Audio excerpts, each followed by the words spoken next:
जय गुरु जी, शुक्राना गुरु जी। आज मैं आप सबसे अपना सबसे पहला और सबसे प्यारा सत्संग शेयर करना चाहती हूँ। सबसे पहले मैं बताना चाहती हूँ कि मैं कैसे गुरु जी की शरण में आई थी।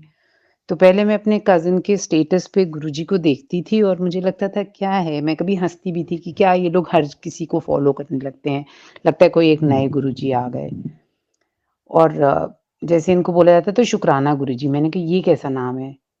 तो ख़ैर कोई बात नहीं, मैं बस उनके रोज़ स्टेटस देखती थी और बात आई गई हो जाती थी। फिर उसके बाद एक बारी मेरी और सोफ़िया आंटी की मेड कॉमन थी, तो उसका फ़ोन आया मेरे पास, "दीदी आपके क्लिनिक के पास कहीं पनीर नहीं, आपका दूध वाला क्या पनीर भी देता है?" तो मैंने कहा, "नहीं, वो पनीर तो नहीं देता।" बोली कि "इन दीदी को चाहिए, इनके यहाँ ना कोई पूजा है।" तो मैंने कहा, "अच्छा पूछ ले, अगर चाहिए तो मैं अपने क्लिनिक के पास से ला दूँगी।" तो फिर सोफ़िया आंटी ने बोला कि नहीं मुझे पनीर बहुत सारा चाहिए, मेरे यहाँ लंगर है। और फिर हम ऐसे ही बात करने लगे और ख़ैर पनीर तो फिर सोफ़िया आंटी ने खुद ही लिया, लेकिन फिर उसके बाद जब गुरुजी के बारे में बात करा, अभी भी कोई कनेक्शन नहीं हुआ था। लेकिन जब मैंने सोफ़िया आंटी से बातें सुनी, मुझे लगा कि शायद अगर मैं अपने पापा की कुछ मदद कर पाऊँ तो क्यों नहीं करूँ मैं। तो फिर मैंने पापा से पूछा कि आप डाँटोगे तो नहीं अगर मैं ऐसे-ऐसे आपको कुछ भेजूँगी तो आप फ़ॉलो करोगे? बोले अच्छा ठीक है। तो मैंने सोफ़िया आंटी से गुरुजी का स्वरूप, जल प्रसाद, कड़ा प्रसाद लेके पापा को भेज दिया। पापा ने पहन लिया। पापा को वहाँ नोएडा में भी कुछ लोग मिल गए, मेरे भाई को भी, और वो लोग घर भी आए और पापा बोले कि अरे मैं तो मंत्र जाप भी करने लगा हूँ। मैंने कहा अच्छा बहुत अच्छी बात है। फिर एक दिन उन्होंने मुझे बोला कि मुझे तुझसे वीडियो कॉल पे बात करनी है। वो कभी भी मुझसे वीडियो कॉल पे बात नहीं करते थे। तो मैंने कहा अच्छा ठीक है, मैं हँसने लगी। तो कट गया फ़ोन। फिर मैंने ऑडियो कॉल करा, कहते नहीं वीडियो कॉल। मैंने कहा अच्छा। तो फिर वीडियो कॉल करी और वो मुझे बताने लगे कि मुझे सपना आया था और मुझे ऐसे लगा जैसे किसी ने ना मुझे उठा के खड़ा कर दिया है और तब से ना मेरे पैरों में बहुत कम दर्द है, तो मैं बहुत खुश हो गई। फिर उसके बाद मैंने कहा पापा आप बस फ़ॉलो करते रहना और पूरी श्रद्धा से करना। और पापा मेरे बड़े मंदिर भी हो आए। 1 बार नहीं 2-2 बार हो आए। और उनकी अचानक से डेथ हो गई और मतलब मैं उनको आखिरी बार मिल भी नहीं पाई, मैं बहुत परेशान थी। फिर मेरी बहन ने मेरे को बोला कि शायद दीदी ऐसा हो सकता है कि गुरुजी ने उनके कष्ट काट दिए, शायद गुरुजी को फ़ॉलो करने लगे थे इसलिए पापा के संग ऐसा हो गया, क्योंकि पापा बहुत परेशान थे मम्मी की डेथ के बाद से, रोज़ ऐसे ही कहते थे मैं क्यों ज़िंदा हूँ। और तो एक तरह से लगा कि जैसे गुरुजी ने उनको अपनी शरण में बुला लिया और उनके कष्ट कट गए हैं। फिर उसके बाद मैं मतलब अभी मेरे हस्बैंड को भी इतना पता नहीं है, तो मैं छुप-छुप के जाती हूँ, जब भी जाती हूँ सोफ़िया आंटी के यहाँ। फिर एक सत्संग हुआ और मैंने किसी को नहीं बताया और मैं चुपचाप चली गई उस सत्संग में।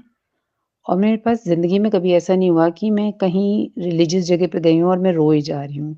मैं गुरुजी का स्वरूप देखे जा रही थी और मेरी आँखों से आँसू निकले जा रहे थे।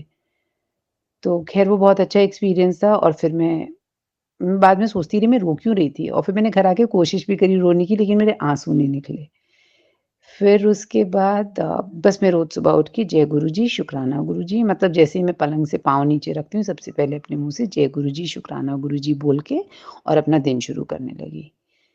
फिर उसके बाद एक दिन सोफ़िया आंटी का अचानक से फ़ोन आया, बोली कि घर के पास एक सत्संग है, अगर आ सकते हो तो आ जाओ। मैंने बोला कैसे आऊँगी, मेरे को तो हॉस्पिटल जाना है। फिर मैंने अपने मन में सोचा गुरुजी अगर आप बुलाना चाहते हो ना तो आप बुला लोगे।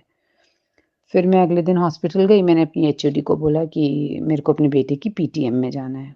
उन्होंने बोल दिया ठीक है चले जाओ। और मैं भाग-भाग के किसी तरह बस आ गई और मैं पहुँच गई। उस दिन जब मैं सत्संग में पहुँची तो सोफ़िया आंटी ने मुझे जल प्रसाद दिया और सोफ़िया आंटी ने ना एक ब्रेसलेट पहना हुआ था और मेरी निगाह उस ब्रेसलेट पे अटक गई जैसे फॉर अ सेकंड। और फिर मेरी निगाह गुरुजी पे अटक गई और उसके बाद बस मेरे ज़ार-ज़ार आँसू निकल रहे थे। फिर मैं क्या देखती हूँ अगली चीज़ कि सोफ़िया आंटी ने मुझे वो ब्रेसलेट मेरे हाथ में दे दिया। अब मुझे लगा कि ये क्या हो गया यार, मैं अपने मन में सोच रही थी और मैं तो गुरुजी से कह रही थी, ये सोफ़िया आंटी को कहाँ से पता चल गया? तो फिर मुझे कुछ नहीं पता था, मैंने बोला शुक्राना गुरुजी। उसके बाद ना हर चीज़ में, जैसे छोटी-छोटी चीज़ में मुझे लगता है कि Guruji is somewhere close to me, he is everywhere. Um, आज मैं मेट्रो में जा रही थी और घर पे कोई आने वाला था। अभी मैं नीचे मेट्रो स्टेशन प्लेटफ़ॉर्म पे ही थी और मेट्रो ऊपर आ चुकी थी। मैंने बोला गुरुजी किसी तरह ये मेट्रो पकड़ लूँ नहीं तो लेट हो जाएगा। पहली तरफ गई गलत एस्केलेटर पे चढ़ गई, वहाँ से उल्टे पाँव भागी दूसरी तरफ और मतलब इन जनरल मैं वो नहीं पकड़ पाती लेकिन आज पता नहीं क्योंकि मैंने गुरुजी को बोला था मैंने वो मेट्रो पकड़ ली। तो मुझे लगता है कि छोटी-छोटी चीज़ें, कैसे गुरुजी हमको देख रहे हैं, कैसे वो हमको हमेशा प्रोटेक्ट कर रहे हैं, कैसे हमको ब्लेस कर रहे हैं।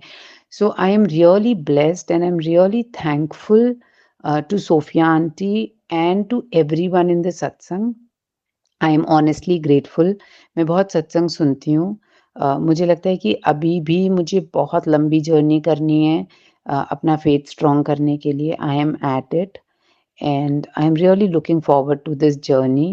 And I'm really looking forward to Guruji's blessings for my family, for all, everybody, for everybody. Thank you. Jai Guruji, Shukrana Guruji.